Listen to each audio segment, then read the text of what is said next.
are working side by side in the fight against terrorism, money laundering.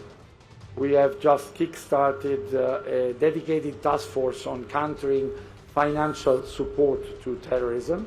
We will deepen our dialogue on space, hybrid threats, and many other subjects.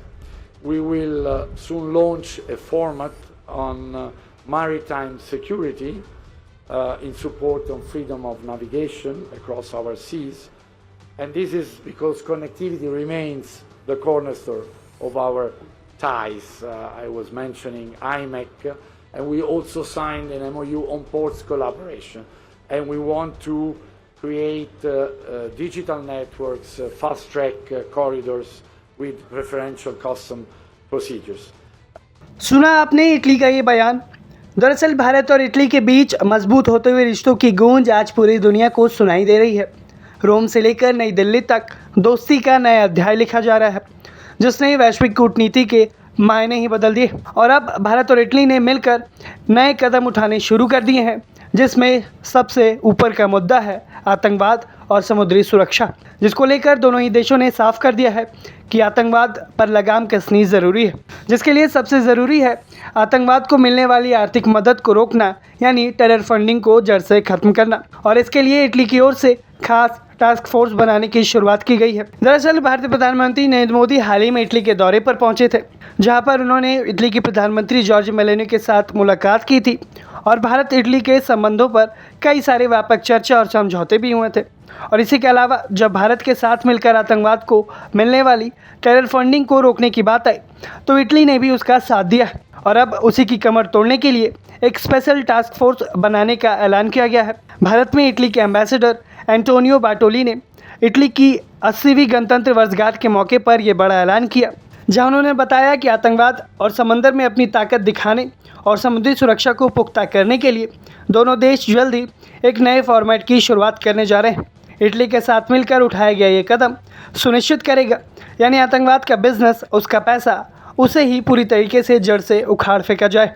और साथ ही में इस समुद्री navigation की आज़ादी को भी बढ़ावा देने पर दोनों देशों की सहमति बनी है। आप सुनिए कि उन्होंने क्या कुछ कहा है। Beginning next year. And for us, India is not only an export market, it is a priority industrial partner. We want to design, develop and produce together. And our goal is to create strong and resilient value chains and have our economies grow together at the global level. India, we all know, is the fastest growing economy in the world and wants to expand its manufacturing base. Italy is the second largest manufacturing powerhouse in Europe. And we can combine India's scale, speed, and talent with Italy's technological know-how and industrial excellence. There are many sectors to fully leverage. Machinery, which accounts already for 40% of our exports.